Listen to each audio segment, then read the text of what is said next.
설명하는 것이 23절까지예요. 두 번째 비유를 볼까요? 13장 24절로 넘어갑니다. 그 다음으로. 그 다음 예수께서 그들 앞에 또 비유 이렇게 하죠. 이게 두 번째예요. 좋은 씨라는 비유예요. 좋은 씨와 가라지의 비유예요. 이 두 번째 비유는.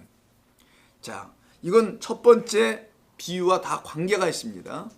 좋은 씨와 가라지의 비유는 13장 24절부터 뒤로 넘어가서 제 성경으로는 30절까지 곡간에 넣는 이야기까지가 두 번째 비유고, 세 번째 비유는 그 유명한 겨자씨의 비유인데 두 절로 이야기됩니다. 31절, 32절이에요.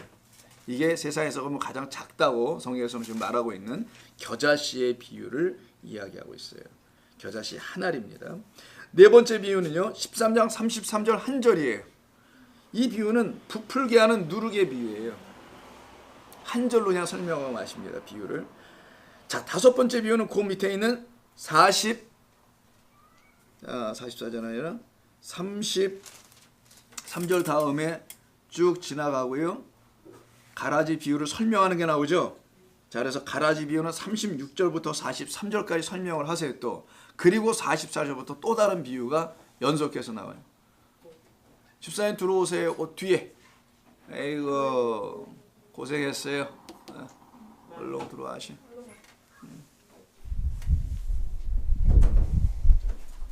거기 자리. 밖에 물컵이 다 있으니까 원하시는 거 가서 물들 드시고. 자, 그래서 13장 44절 있죠. 요 한 절이 지금 연속해서 세 가지 비유가 나오는 것의 첫 번째로서, 그게 전체에서는 다섯 번째에 해당되는 건데 밭에 감추인 보화의 비유예요. 그리고 여섯 번째는 좋은 진주를 구하는 장세의 비유인 45절부터 46절, 그 다음 겁니다. 흐름을 그냥 쫓아가 보세요. 마지막은 물고기를 모으는 그물의 비유예요. 47에서 50절. 누가 들어도 다 알 수 있는 내용들인데 다 진리를 담아놓고 있습니다. 사실 근데 이게 단순하지 않다라는 거예요. 자, 그래서 이 일곱 개 모두가 하늘나라의 비유라는 거예요. 일곱 개 모두가 하늘나라의 비유들이다. 전부 다 그걸 말하고 있다는 겁니다. 그리고 이 일곱 개의 비유의 시작 부분과 끝 부분이 또 있어요. 우리는 지금 비유만 본 겁니다. 시작 부분은 13장 1절부터 3절까지가 3절 상반 부분까지가 시작 부분이라고 서론일에 해당되는 거고요. 결론 끝부분의 이야기는 51절과 52절 혹은 3절까지, 저는 52절로 그냥 끊고 싶은데 거기가 끝부분입니다. 자, 시작 부분을 잠깐 한번 보겠습니다. 그날 예수께서 집에서 나가서 바닷가에 앉으셨습니다. 큰 무리가 그에게로 모여들고는 예수께서 배에 올라가 앉으시고 온 무리는 해변에 서 있더니 예수께서 비유로 여러 가지를 그들에게 말씀하여 이르시되, 여기까지가 서론이라는 거예요. 자, 이 서론은 우리가 좀 이따 다루기로 하고요. 끝부분도 한번 볼게요. 이렇게 말씀하시고 일곱 개 비유로 다 하신 다음에 끝에 51절 52절에서 우리가 나중에 다 구체적으로 하겠습니다만 대략 한번 살펴보면요, 이 모든 것을 깨달았느냐고 물어보세요. 즉 뭐라는 거예요? 비유는 깨닫게 해주기 위한 어떤 말씀을 담아놓은 것이다 라는 거예요. 그러니까 비유는 해석을 전제로 하고 있다는 거네요. 비유 자체가 아니라 비유는 어떤 뜻을 담은 것이다. 그래서 그 뜻 담아놓은 거를 읽어내야 된다는 거예요. 그러니까 예수님이 말씀하신 것을 그들이 들어내야 된다는 것을 말하는 표현이 이 모든 것을 깨달았느냐라고 물으셨던 것이죠. 즉 비유의 말씀을 주신 것은 깨달으라고 주셨던 것이지 비유를 알라고 주신 것은 아니었다는 거죠. 그리고 그 깨달은 자들은 뭐라고 말씀하시냐면 집주인과 같으니라 라고 합니다. 여기서 집주인은 아버지 하나님을 말하는 거예요. 자, 우리를 깨달은 자들을 그렇게 인정해 주겠다는 것이죠. 집주인과 같은 자들로. 자, 여기까지가 이제 전체적인 구조라고 볼 수 있습니다.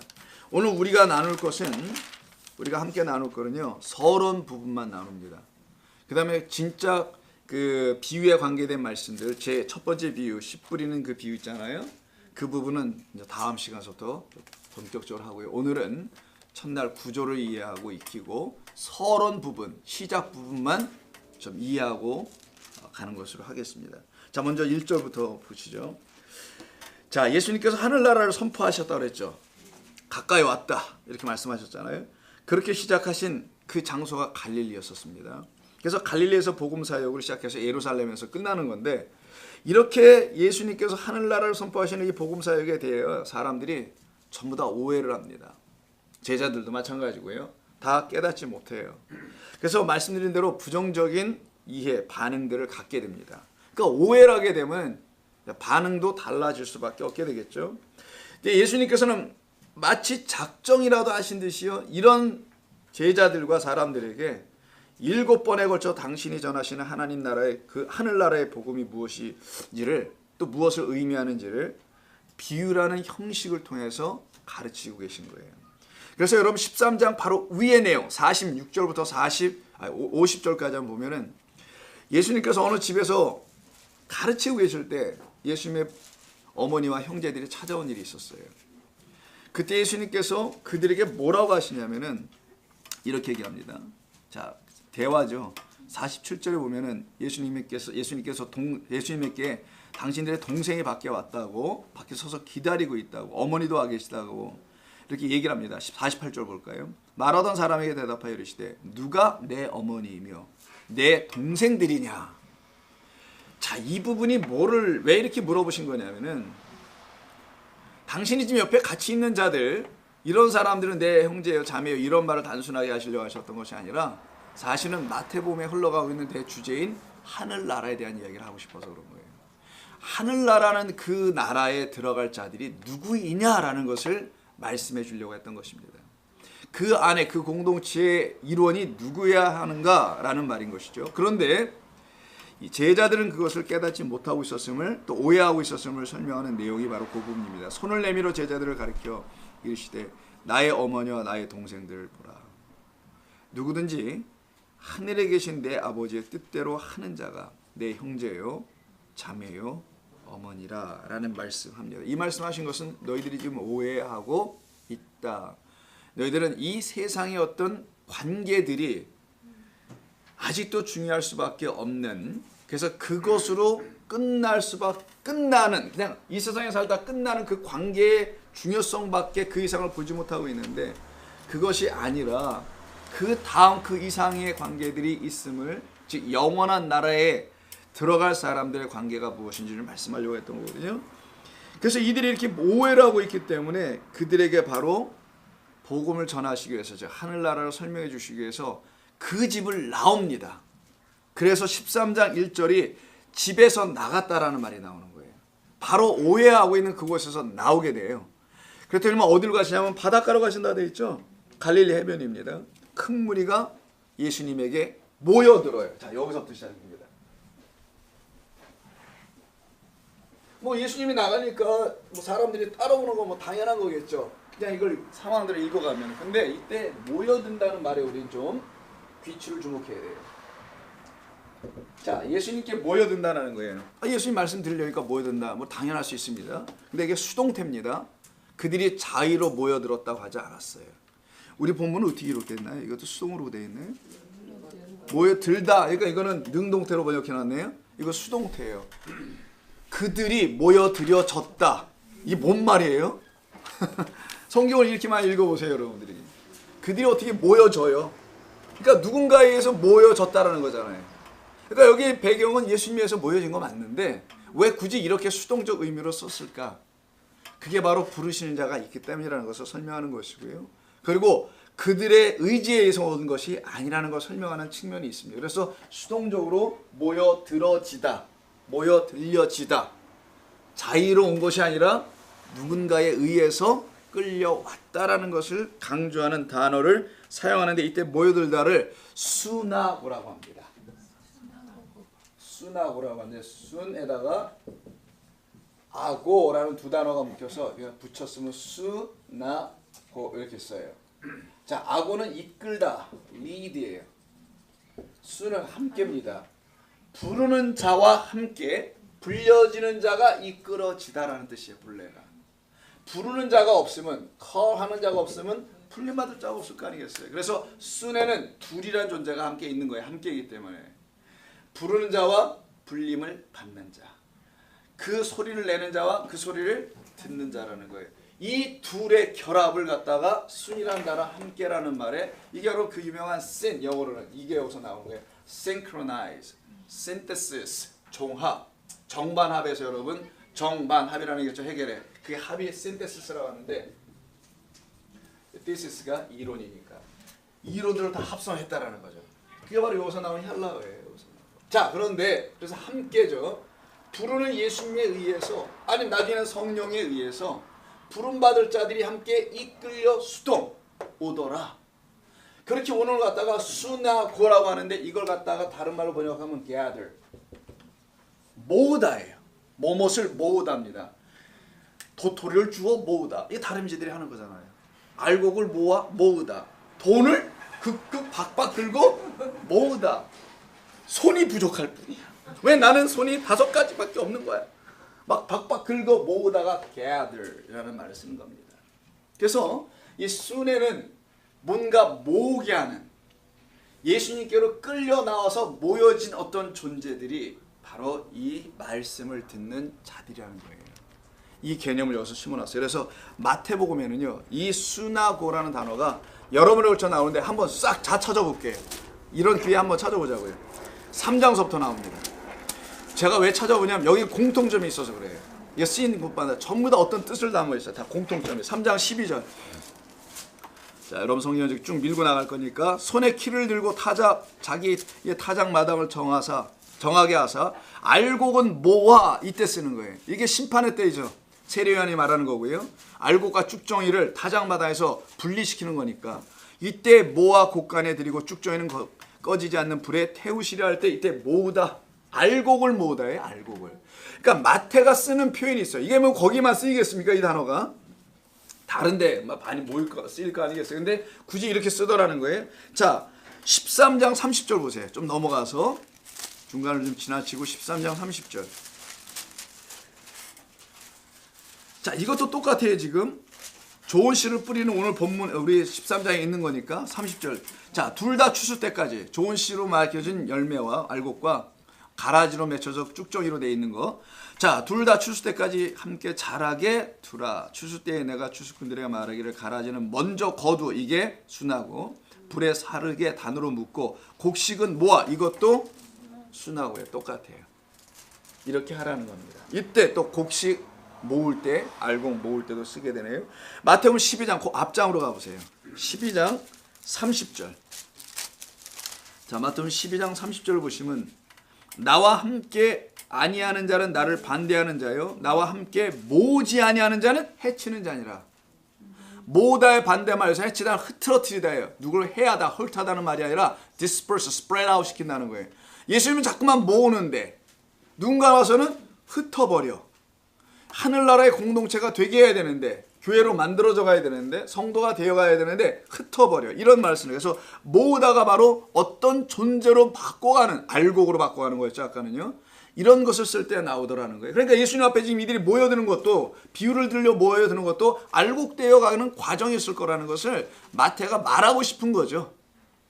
그런 각도로 들 수 있죠. 13장 47절. 우리 본문 속에 있을, 자, 천국은 마치 바다에 치고, 뭘 치겠어요? 빠졌어요. 그물을 쳐야지 뭘 쳐. 자, 그물을 치고 각종 물고기를 모으는 그물과 같으니. 그래서 그물이 뒤쪽에 가서 우리말에 있는데 앞에 있어야 되는데, 이때 모으는 이랬죠. 모으는. 쫓아 모으는 게 아니라 모으는 거예요. 모으는. 거기서 한번 나옵니다. 그래서 물고기를 모아. 물고기는 우리를 말하는 건데 건져줘야 될, 바다에서, 죽음의 바다에서 건져줘야 될 우리라는 존재를 물고기로 은유한 것이겠죠. 그때도 모으다가 나오네. 알곡을 모으고 바다에서는 물고기를 모으고 그물로. 18장 20절. 자, 이 순하고가 쓰여지는 것이 한번 보죠. 18장 20절. 두세 사람이 내 이름으로 모인 곳이라고 하죠. 자, 모인 곳에는 나도 그들 중에 있느니라. 내 이름으로 모이는 자들. 내 이름 안에서 모여진, 수동인데 모여진 자들. 그러니까 자기 이름으로 모인 것도 아니고 세상에 어떤 그룹으로 모인 것도 아니고 분명하게 그들을 모으신 자가 있다라는 걸 말하는 거죠. 그렇게 모여진 자들, 바로 그들이 내 형제요 내 자매라는 겁니다. 그래서 15절부터 시작된 내용이거든요. 내 형제가 죄를 범하거든 가서 혼주를 내줘라, 이런 말이 아니었단 말이에요. 형제를 가서는 잘 권고하되 듣지 않으면 두세 증인을 데려가서 하라. 17절 만일 더 듣지 않으면 교회로 말미암아 하게 하라. 그러면서 그 유명한 말씀이 나오는 거예요. 그래서 반복되는 거죠. 하늘에서 매이고 땅에서도 매이고 하늘에서 풀면 땅에서 풀. 이런 말씀이 뒤따라 나오죠. 이걸 누가 할 거냐? 두 사람이 합심하여 하면 된다는 말씀이 나오죠. 이때 두 사람이 누굴까 생각해 보라는 거예요. 어떤 자가 두 사람이 되냐는지를 설명하려고 하는 겁니다. 그 두 사람, 그들이 바로 내 이름으로 모이면. 자, 또 한 번 갈 거예요. 마태복음 22장 10절도 있어요. 자, 22장 10절. 이거는 왕의 혼인잔치의 비유입니다. 왕의 아들이 장가를 가게 됐는데 왕은 곧 하나님이요, 그 아들로 이 땅에 오신 예수의 혼인잔치를 설명하려고 하는 거거든요.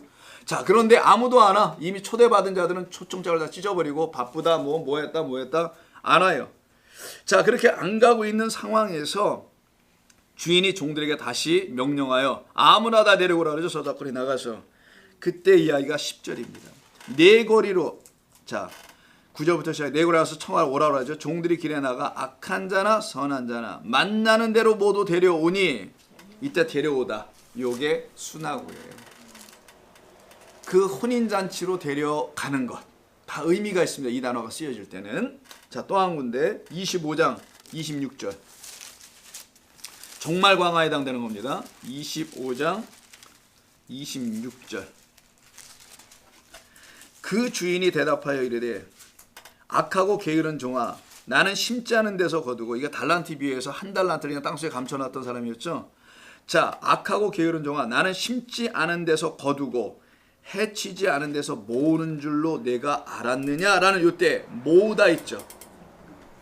자, 너는 내가 그렇게 아무나 막 모으고 아무 수고 없이 모았고 하는 것으로 알았느냐?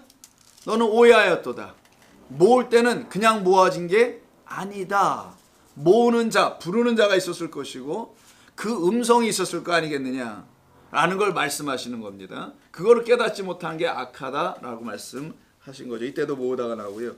25장 32절. 인자가 자기 영광으로 모든 천사와 함께 올 때 영광의 보좌에 앉으리니 모든 민족을 그 앞에 모으고 나오죠. 각각 구분하여 양과 염소를 할 때 이때 모으는 거, 진짜 알곡과 쭉종이를 나눠서 모으는 것처럼 여기서 또 한 번 나옵니다. 이때도 모으다가 나와요. 마태가 쓰는 흐름을 보자고요. 그리고 25장 마지막으로 38절 한두 군데 더 있나요? 어느 때 예수님께서 오른쪽에 있는 양의 그룹이라고 하는 사람들에게 말씀하시는 것이죠. 이에 의인들에게 37절부터 봐야 되겠는데 대답하여 이르되 주여 우리가 어느 때 주께서 줄이신 것을 보고 음식을 대접하였으며 목마르신 것을 보고 마시게 하였나이까? 우리는 주님께 한 적은 없어요. 어느 때 나그네 되신 것을 보고 영접하였으며 헐벗은 것을 보고 입혔나이까? 라고 하죠. 이때 38절에서 영접하다는 말이 나오죠. 여기 이 단어가 여기서는 영접하라고 번역됐습니다만 이게 람바노가 아니고요. 이게 바로 오늘 수나고예요. 자, 이게 왜 그럼 수나고를 왜 영접하다로 번역했냐? 뭐 이렇게 번역하고 싶어서 했겠죠. 번역하시는 분께서. 뭐 상관없습니다. 근데 이 사람은, 이 번역한 분은 영접의 개념으로 이걸 이해했던 것 같아요. 이 본문을. 예수를 영접하냐 말아야 되냐, 그걸 환대해야 되냐, 잘 돌봐야 하냐, 이런 걸로 말한 것 같은데 이게 수나고예요. 이거는 모으는 거예요. 뭐냐면 너는 나와 내가 했던 것처럼 그 가난하고 헐벗은 자들을 모았다라는 거예요. 이해하셨어요? 나를 영접했냐 안 했냐 이런 얘기가 아니고요. 내가 하는 것처럼 너희도 똑같이 그렇게 모았었다라는 겁니다. 그래서 칭찬받는 거예요. 이게 지금 알곡으로 만들기 위해 모아놨다라는 거죠. 자, 그런데 반대편에 있는 왼쪽에 있는 사람들이 이야기했죠. 25장 43절에 나와요. 나그네 되었을 때, 그 위에 뭐 줄일 때 쭉 나오죠. 그 다음에 나그네 되었을 때 영접하지 아니하였고 헐벗을 때 옷 입히지 아니하였고 병들었을 때 등등 아니하였다라고 하죠. 이때 영접하지 아니하였다는 것은 앞에 사람들과 반대적인 개념으로 이들이 뭔가 잘못했다는 것을 말하죠. 이게 바로 다 수나고예요. 즉 수나고는 나와 같은 자들에게 복음을 전하였다라는 말씀을 오른쪽에 있는 양의 그룹에게 말씀하신 거고요. 그러한 가난한 영혼들을 불러 모아서 하늘나라의 그 복음을 전한 너희들이었다라고 칭찬하고 있는 거예요. 너희는 그 일을 하였다. 내가 하였던 것처럼. 근데 그 일을 누군가가 하게 하는 것이 곧 나에게 하는 것과 같은 것이다라는 것은 내가 그 일을 한 거니 너희가 내 제자라면 그 일을 할 수밖에 없지. 그게 바로